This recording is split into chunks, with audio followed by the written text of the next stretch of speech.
हम आज इसी मुद्दे पर बात करने आए हैं कि आखिर हम हरियाणा विधानसभा चुनावों के अंदर किसको वोट करें, और आज हम ये क्लियर करेंगे कि आप सबको किसको वोट करना चाहिए। बाबा साहेब अम्बेडकर एक थॉट कहते थे, एक कॉट कहते थे। वो कहते थे कि मेरे जीते जी तो छोड़ो, मेरे मरने के बाद भी कांग्रेस का एक चवन्नी तक का मेंबर आप मत बनिएगा। अपने वोट की रक्षा आपको ऐसे करनी है।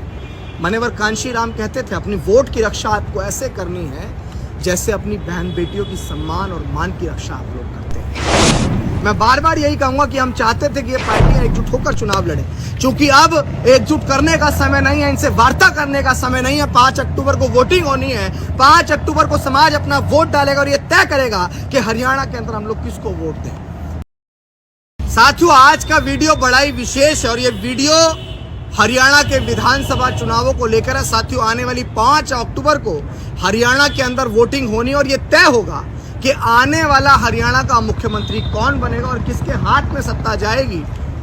तो साथियों, इस विषय पर समाज के बहुत सारे साथियों ने, नौजवान साथियों ने जो हमसे जुड़े हुए हैं, उन लोगों ने फोन कॉल्स के माध्यम से, मैसेज के माध्यम से, मिलने के माध्यम से, चूंकि हम हरियाणा के अंदर मौजूद हैं, और उन लोगों ने सबने पूछा कि भैया हम आखिर वोट किसको करें, किसको जिताएं। तो साथियों, हम आज इसी मुद्दे पर बात करने आए हैं कि आखिर हम हरियाणा विधानसभा चुनावों के अंदर किसको वोट करें, और आज हम ये क्लियर करेंगे कि आप सबको किसको वोट करना चाहिए। साथियों, सबसे पहले आपको बताना चाहता हूं कि भारतीय जनता पार्टी जो पिछले 15 सालों से केंद्र में शासन कर रही है और हरियाणा के अंदर भी उसी की सरकार है। और साथियों, देश के अलग अलग हिस्सों में भाजपा की सरकार है और इसमें शोषितों, वंचितों, पीड़ितों का कितना दमन हुआ है, किसानों का कितना दमन हुआ, ये बात किसी से छुपी नहीं है। तो ये बात तो मुझे कहने की आवश्यकता ही नहीं है कि आप भारतीय जनता पार्टी को वोट दीजिएगा। भारतीय जनता पार्टी को वोट देने का मतलब है अपने गले में फांसी का फंदा तैयार कर लेना और अपने आप को खुद खुशी के हवाले कर देना।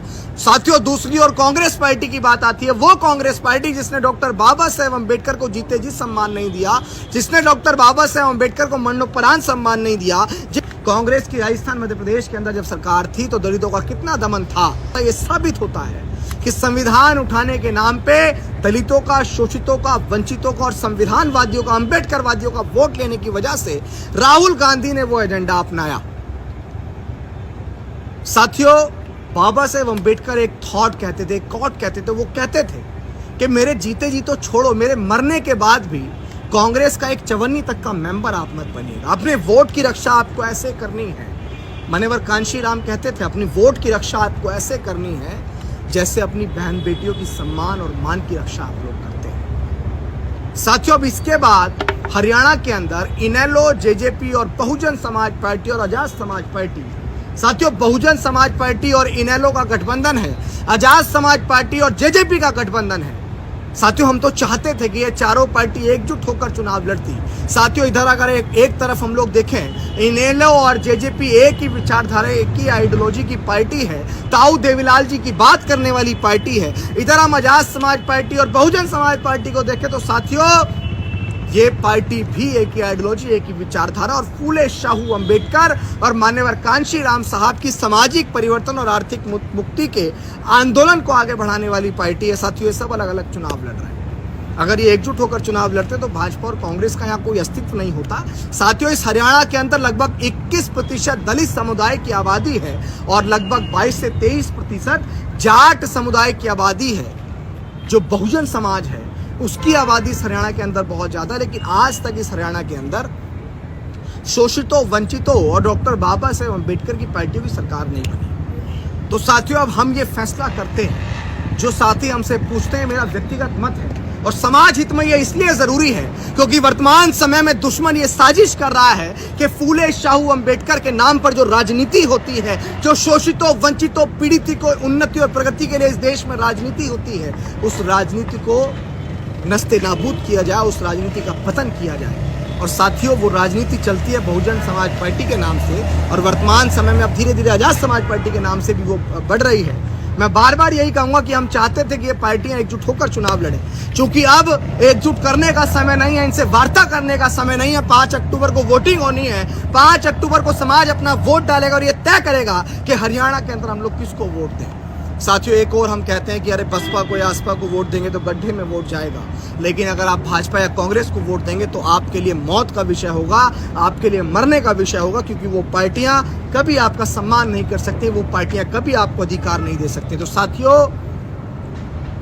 अब आपको किन पार्टियों को वोट करना है, बड़े ध्यान से आप इस बात को सुनिएगा कि आपको हरियाणा के विधानसभा चुनावों के अंदर किन पार्टियों को वोट करना है। साथियों, क्लियर कट ये कहना है कि जहां बहुजन समाज पार्टी का कैंडिडेट मजबूत हो, जो मेहनत का ईमानदार कैंडिडेट हो, उसको मजबूत करके उसको वोट देकर हरियाणा की विधानसभा के अंदर भेजिएगा।